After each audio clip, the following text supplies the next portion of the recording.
Bismillahirrahmanirrahim.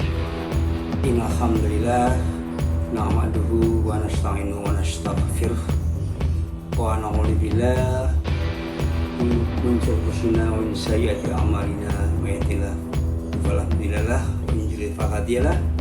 Asyhadu an la ilaha illallah wahdahu la syarika lahu wa asyhadu anna Muhammadan abduhu wa rasuluhu la nabiyya ba'dah. Anakku, pada pertemuan saat ini kita akan melanjutkan materi pada bab sebelumnya, bab pertama. Sekarang kita sudah menginjak ke bab kedua. Materi tentang apa? Tentang kehidupan politik dan ekonomi Indonesia pada masa awal kemerdekaan, masa demokrasi liberal dan masa demokrasi terpimpin. Jadi materi yang pertama nanti yang kita bahas yaitu materi tentang kehidupan politik pada masa awal kemerdekaan. Lalu nanti kita lanjut kepada materi tentang kehidupan ekonomi. Selanjutnya kita lihat step pertama, perkembangan politik ekonomi Indonesia. Sekali lagi yang kita bahas sekarang adalah perkembangan politik dulu. Perkembangan politik pada awal kemerdekaan, yang pertama yang kita bahas. Yang kedua, masa demokrasi liberal. Dan yang ketiga, masa demokrasi terpimpin. Perkembangan politik masa awal kemerdekaan ini kita sebelumnya akan mengingat kembali mengenai teks proklamasi yang merupakan puncak keberhasilan Bangsa Indonesia dan upaya untuk merebut kemerdekaan. Proklamasi ini tentunya kalian sudah pada tahu semuanya, bahkan pada hafal teksnya. Coba diingat kembali teks proklamasi pada alinea kedua yang punya hal-hal yang mengenai pemindahan kekuasaan dan lain-lain akan diselenggarakan dengan cara saksama dalam tempo yang sesingkat-singkatnya. Kalimat ini mengandung makna arti yang luar biasa. Para perumus teks proklamasi, para tokoh proklamator yang merumuskan teks diantaranya Soekarno, Mohatta, dan Ahmad Subarjo itu benar-benar memperhatikan kalimat demi kalimat karena akan disampaikan ke seluruh Indonesia bahkan dunia, sehingga harus mengandung arti yang jelas. Artinya tentang teks tersebut hal-hal mengenai pemindahan kekuasaan dan lain-lain. Pemindahan kekuasaan di sini apa? Pemindahan kekuasaan dari pemerintah pendudukan Jepang kepada Indonesia.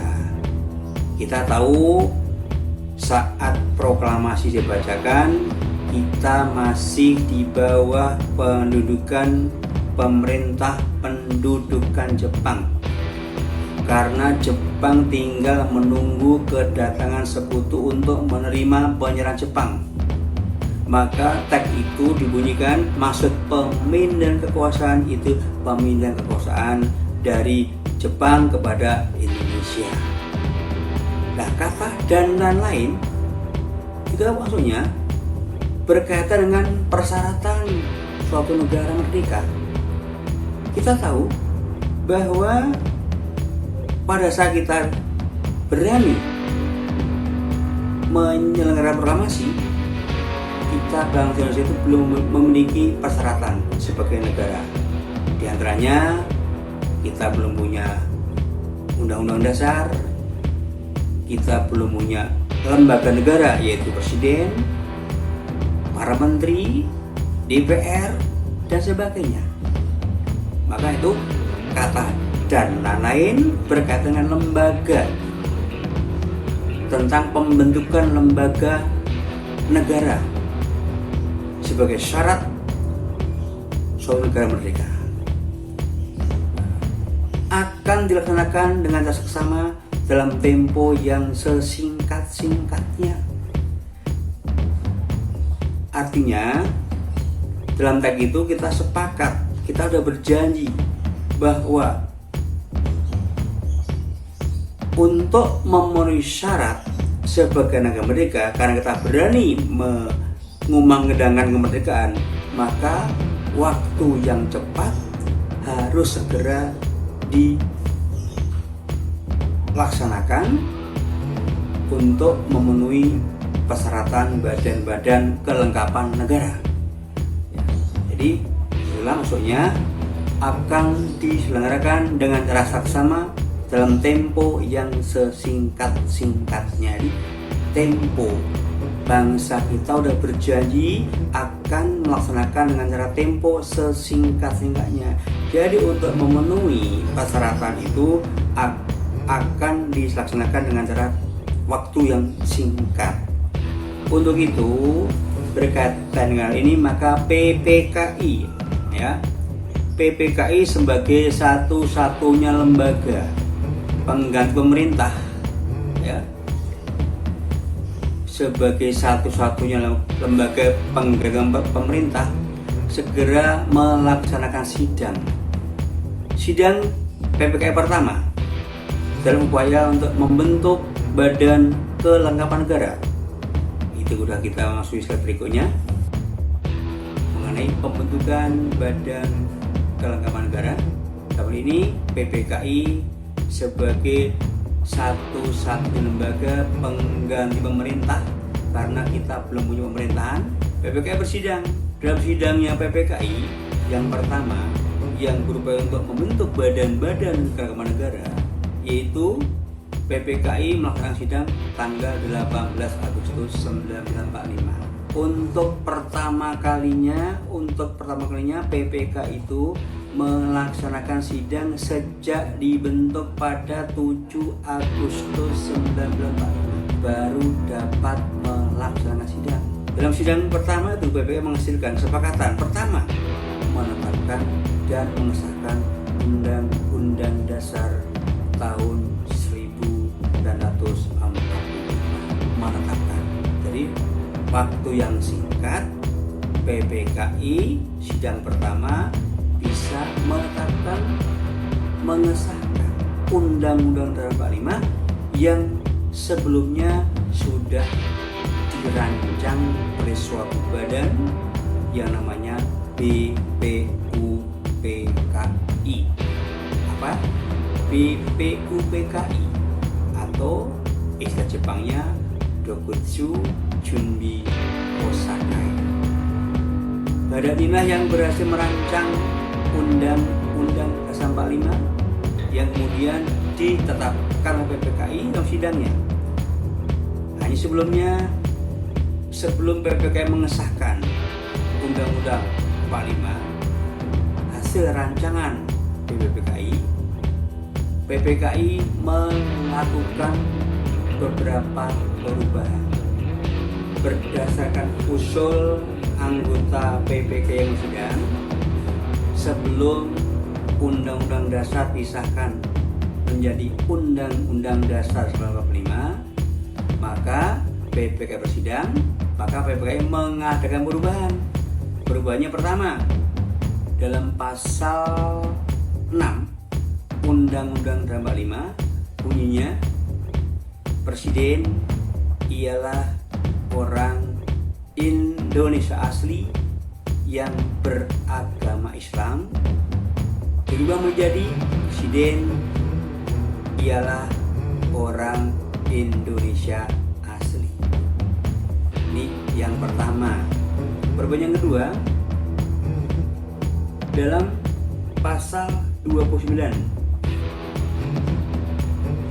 ayat 1 yang bunyinya tertulis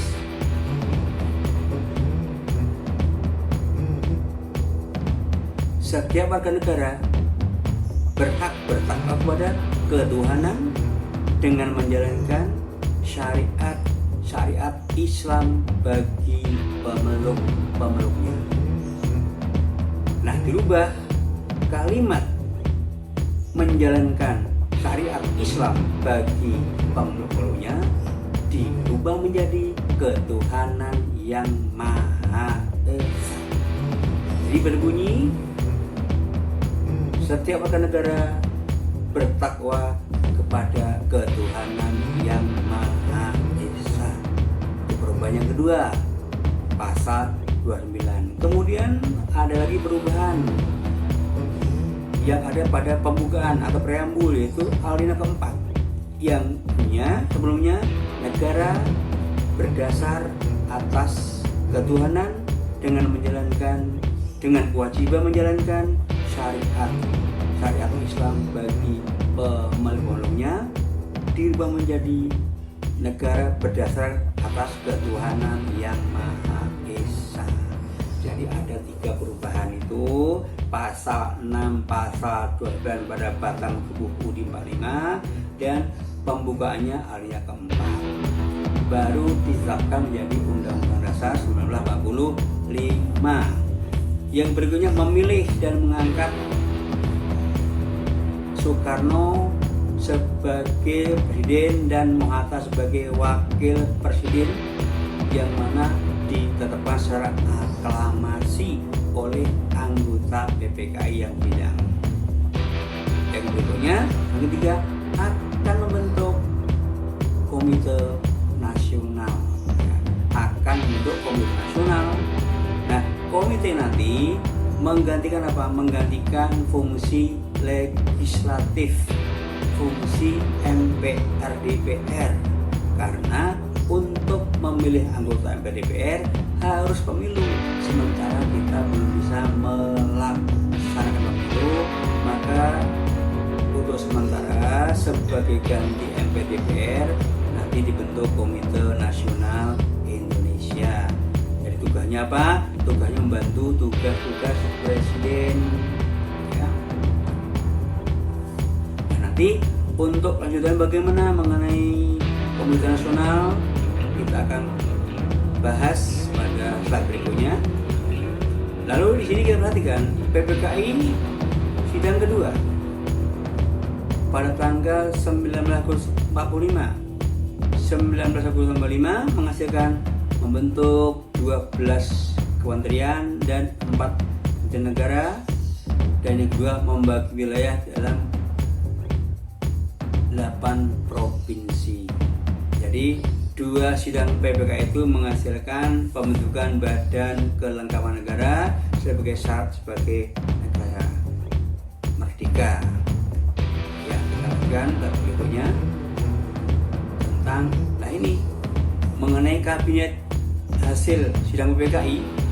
Nah, perhatikan sini, nanti kita perhatikan ada beberapa menteri dalam negeri, Menteri Luar Negeri, Menteri Keuangan, Menteri Kehakiman, Keamanan Rakyat, Kemakmuran, Kesehatan, Pengajaran, Penerangan, Pekerjaan Umum, Sosial, Perhubungan, dan Menteri Negara tanpa portofolio. Ada 12 menteri negara ditambah 12 kementerian ditambah 4 menteri negara. Itu bagian dari lembaga negara yang berhasil. Selanjutnya ini penjelasan mengenai pembagian wilayah. Ada 8 provinsi, yaitu Sumatera, Jawa Barat, Jawa Tengah, Jawa Timur, Sunda Kecil atau Nusa Tenggara, Maluku, Sulawesi, dan Kalimantan atau Borneo. Jadi sebelum Provinsi Mekah sampai sekarang, Sumatera Barat, Sumatera Selatan, Sumatera Utara, itu seluruh hanya Sumatera. Kalimantan juga, Borneo, hanya Kalimantan, juga Sulawesi. Nah, itu ada 8 provinsi, merupakan 8 provinsi ini hasil sidang PPKI. Itu kaitan dengan pembentukan syarat negara merdeka.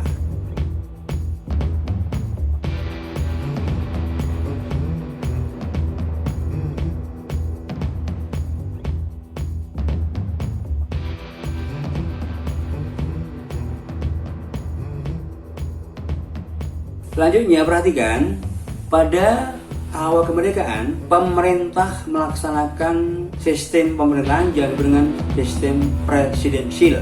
Sistem presidensil atau kabinet presidensil itu tepatnya dimulai pada 4 September 1945. Jadi setelah proklamasi, setelah kita melengkapi badan-badan kepala negara, ditetapkan bentuk pemerintahnya presidensil. Apa artinya presidensil?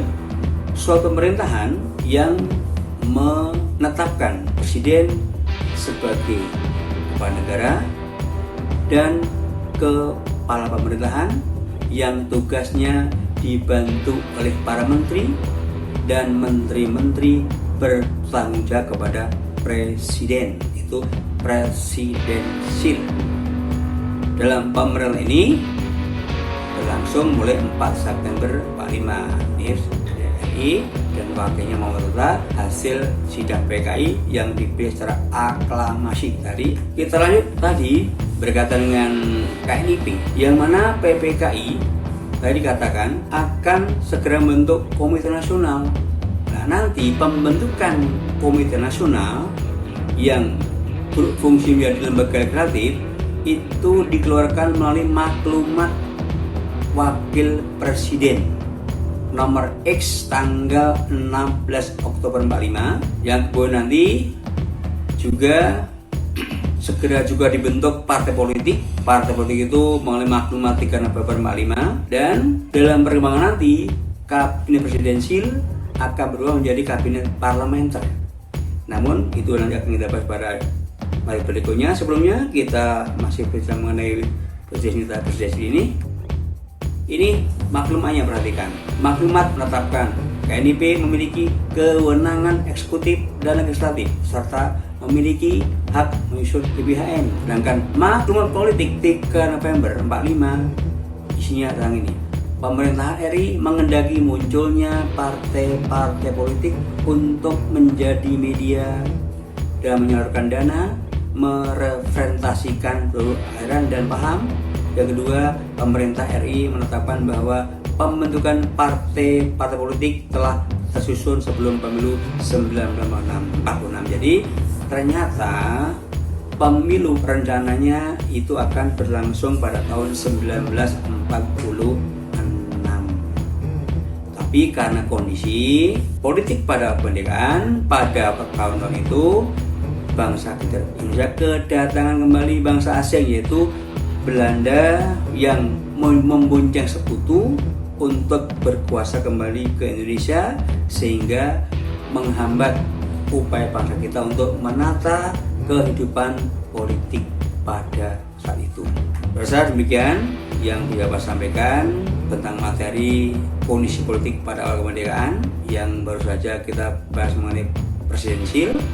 Nanti untuk parlementer kita bahas pada materi berikutnya. Terima kasih atas perhatiannya. Mohon maaf atas kekurangannya. Sekian, wassalamualaikum warahmatullahi wabarakatuh.